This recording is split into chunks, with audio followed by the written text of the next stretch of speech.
તો અલગ અલગ રાજ્યોના મુખ્યમંત્રીઓ આ સાથે વડાપ્રધાન નરેન્દ્ર મોદી અને ગૃહમંત્રી અમિત શાહની પણ મૌજૂદગી લોકડાઉન 3જી મેના દિવસે પૂર્ણ થઈ રહ્યું છે। લોકડાઉન વધારવું કેવી રીતે અર્થતંત્રને પાટાએ ચઢાવવું અને કેવી રીતે કોરોના વાયરસની જે મહામારી છે તેને અટકાવવી, આ તમામ મુદ્દે અલગ અલગ સૂચનો પણ આ વિડીયો કોન્ફરન્સમાં થઈ રહ્યા છે। आपने कही अगाउथी કેટલાક રાજ્યો એવા છે કે જેમણે લોકડાઉન લંબાવવાની વાત પર સહમતિ સાધી છે। આ રાજ્યો પણ રજૂઆત કરી શકે છે। ગુજરાત સરકાર પણ આ દિશામાં વિચારી શકે છે। વિજય રૂપાણી સાથે પણ વિડીયો કોન્ફરન્સ દ્વારા હાલમાં ચર્ચા ચાલુ છે।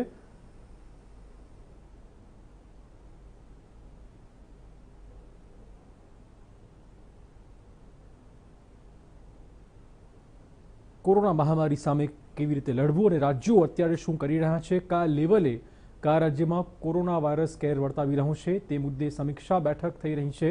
અને અત્યારે વડાપ્રધાન નરેન્દ્ર મોદી અલગ અલગ રાજ્યોના જે મુખ્ય પ્રધાનો છે તેમને સંબોધન કરી રહ્યા છે અને કેવી રીતે હવે આગળ રણનીતિ અપનાવવી તે મુદ્દે આ વિડીયો કોન્ફરન્સના માધ્યમથી ચર્ચા વિચારણા થઈ રહી છે। કેટલાક નવા સૂચનોને પણ અવકાશ છે આજની આ મુલાકાત દરમિયાન અને સાથે લોકડાઉન મુદ્દે મહત્વના ફેસલા લેવાય તેવી પણ પૂરેપૂરી શક્યતા છે। આ વિડીયો કોન્ફરન્સમાં કેટલાક રાજ્યો એવા છે કે જે 1 વીક લોકડાઉન લંબાવવા માંગે છે, કેટલાક રાજ્યો 2 વીક સુધી લોકડાउन લંબાવાય તેના हितમાં છે। रजनीश, किस और ये पूरी मुलाकात है जो डिस्कशन है वो बढ़ रहा है? देखिए, जो बैठक हुई है, बैठक हो रही है, उसकी शुरुआत में तो सबसे पहले कोटा राजस्थान में जो बच्चे फंसे हुए हैं, जो अलग अलग इंजीनियरिंग मेडिकल की तैयारी वहां पर कर रहे थे, बहुत सारे राज्यों के स्टूडेंट्स हैं, उनको वापस बुलाने की बात वहां पर की जा रही है। बिहार की ओर से, उड़ीसा की ओर से, झारखंड की ओर से। जो दूसरी जानकारी सामने आई है, प्रधानमंत्री से कुछ राज्यों ने आर्थिक मदद की भी मांग की है। तमिलनाडु, बिहार, केरल जैसे राज्य हैं। नॉर्थ ईस्ट के कुछ राज्यों की ओर से भी ये मांग की गई है कि उनको केंद्र की ओर से फंड दिया जाए। और तीसरी बात लॉकडाउन को लेकर है, अभी उस पर चर्चा चल ही रही है, लेकिन माना यह जा रहा है कि बिहार और कुछ दूसरे राज्य हैं जो ये चाहते हैं कि लॉकडाउन को और बढ़ाया जाए, क्योंकि पिछले 3-4 दिनों में बिहार, झारखंड में केसेस भी तेजी से बढ़ रहे हैं। तो ये जानकारी सामने आ रही है कि लॉकडाउन को बढ़ाए जाने की बात भी हो रही है। प्रधानमंत्री अलग अलग राज्यों के मुख्यमंत्रियों से बातचीत कर रहे हैं। 9 मुख्यमंत्री ऐसे हैं जिन्हें बोलने का मौका दिया जा रहा है। ममता बनर्जी भी इस बैठक में शामिल हो रही हैं, वो भी अपनी ओर से कुछ बात कहेंगी। लेकिन कुल मिला के राज्य अपनी ओर से जो फीडबैक दे रहे हैं प्रधानमंत्री को, उस फीडबैक के आधार पर और विशेषज्ञों से बातचीत करके प्रधानमंत्री आगे का कोई फैसला लेंगे। पिछली बार जब बैठक हुई थी तो बैठक से निकलने के बाद अरविंद केजरीवाल ने ट्वीट किया था, प्रधानमंत्री ने उस बैठक में ही ये मान लिया था कि लॉकडाउन को और बढ़ाया जाना चाहिए था।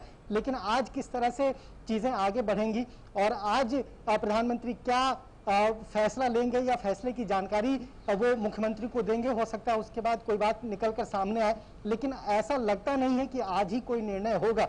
हर बार की तरह इस बार भी प्रधानमंत्री राय लेंगे, फीडबैक लेंगे, फीडबैक के आधार पर विशेषज्ञों से बातचीत करेंगे, जो अलग अलग स्टेक होल्डर्स हैं उनसे बातचीत करेंगे और उसके बाद हो सकता है 1 या 2 तारीख की रात में प्रधानमंत्री देश की जनता को एक बार फिर से संबोधित करें कि आगे सरकार क्या फैसला लेने जा रही है।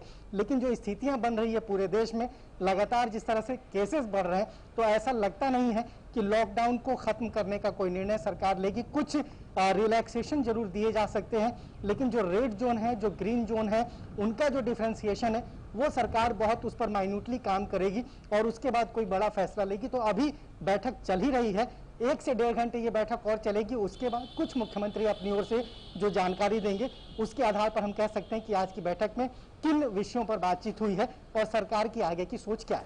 रजनीश, जानकारी ये भी है कि सिर्फ केरल के जो मुख्यमंत्री हैं वो इस बैठक में शामिल नहीं हुए हैं। देखिए, केरल के मुख्यमंत्री इस बैठक में शामिल नहीं हुए हैं, उसकी कोई जानकारी सामने नहीं आई है किस वजह से वो नहीं हुए हैं, लेकिन सरकार ने अपना एजेंडा पहले ही मुख्यमंत्रियों को दे दिया था कि 9 मुख्यमंत्री आज की बैठक में बोलेंगे। जिन मुख्यमंत्रियों ने पहले नहीं बोला था या पहली मीटिंग में, चूंकि आज ये तीसरी मीटिंग है, तो पहली दूसरी मीटिंग में जिन मुख्यमंत्रियों को बोलने का मौका नहीं दिया गया था वो आज बोल रहे हैं। केरल के मुख्यमंत्री पहले दोनों बैठकों में शामिल हुए थे और चूंकि केरल सबसे पहला राज्य था जहां पर केसेस तेजी से बढ़े थे, तो पहली बैठक में भी उन्होंने बोला, उन्होंने जो मांग की, दूसरी बैठक में भी उन्होंने बोला जो मांग की। तो हो सकता है आज उन्हें बोलने का मौका नहीं दिया जा रहा हो, इसलिए वो इस बैठक में शामिल नहीं हो। लेकिन केरल सरकार की ओर से जो जानकारी इस पूरे मामले में है, इस पूरे मामले में केरल सरकार की ओर से अभी तक कोई आधिकारिक जानकारी नहीं है कि क्यों मुख्यमंत्री विजयन इस बैठक में शामिल नहीं हुए। धन्यवाद